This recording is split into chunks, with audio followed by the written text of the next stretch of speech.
All right, today we're doing something a little different. We're going to pack for a trip to Mars. But forget the rocket boosters and the orbital mechanics for a second. We're diving deep into the weird, wonderful, and sometimes pretty gross science of just keeping us fragile humans alive out there in the void.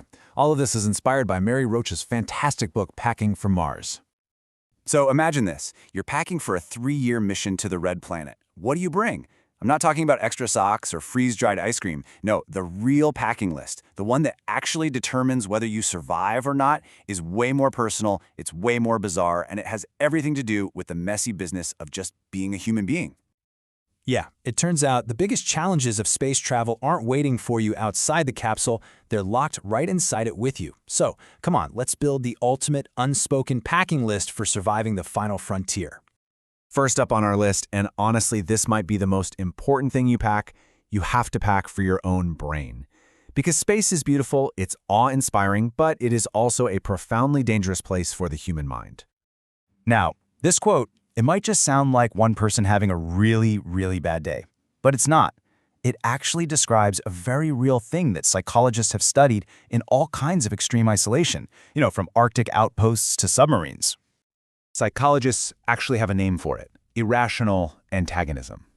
The idea is that after about 6 weeks of being trapped together, the very things you once liked about your crewmates, their calm demeanor, their neat habits, can become sources of just intense, grinding annoyance.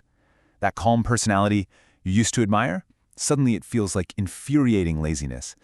It's a huge reminder that in any high-pressure team, what starts as a strength can start to feel like a massive weakness. So what do you do with all that anger when you can't just slam a door or go for a walk? Well, astronauts figured out this clever little psychological life hack. Instead of turning on each other, they turn on the poor folks back on Earth at mission control.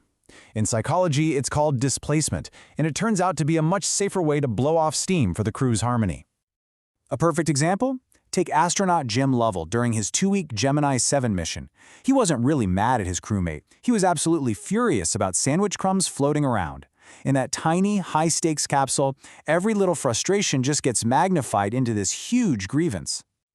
But the psychology of space isn't all just sandwich rage. See, early on, researchers were actually worried about the complete opposite problem. A feeling of, profound euphoria. Pilots who were flying solo at these extreme altitudes reported this incredible feeling of detachment from Earth, something they called the breakaway effect. And this wasn't just for pilots. It happened during the very first spacewalks. Ed White was so blissful, so completely at peace just floating out there in the void, that Mission Control had to repeatedly order him to get back inside the capsule. The fear wasn't the happiness itself, but that an astronaut might get so captivated by this rapture of space that they might just refuse to come back in.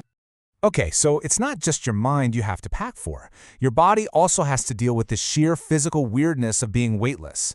It messes with pretty much everything we take for granted down here.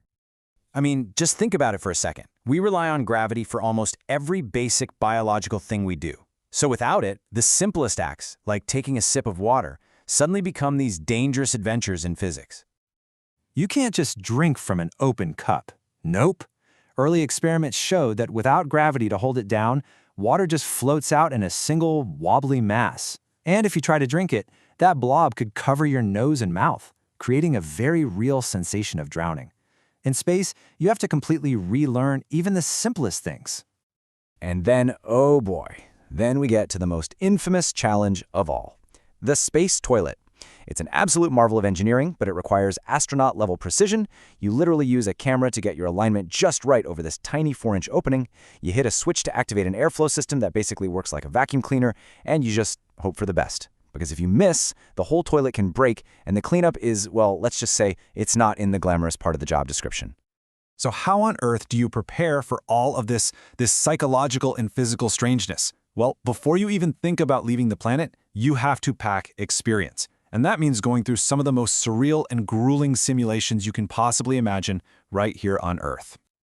To figure out what months in zero-G actually does to the human body, NASA pays volunteers to do absolutely nothing. I'm serious. They lie in a bed, tilted slightly head down to mimic the way fluids shift in space, for up to 90 days straight. They never get up, not for a meal, not to use the bathroom, not for anything. And there's a really good reason for this extreme boredom. It turns out that the effects of just lying in bed for that long are a surprisingly accurate mirror for what happens in space. Your bones lose density, your muscles get weaker, fluids shift up into your chest and head. So these studies are absolutely critical for testing ways to fight back, with things like exercise and diet to keep our astronauts healthy on those long missions. Okay, so preparing for the long, slow decay of spaceflight is one thing. But what about preparing for a sudden, violent end? To make sure space capsules can protect their crew during a hard landing, or as NASA likes to call it, a landing pulse, engineers have to test the impacts. And for that, your standard plastic crash test dummies just don't cut it. So engineers use the next best thing, human cadavers.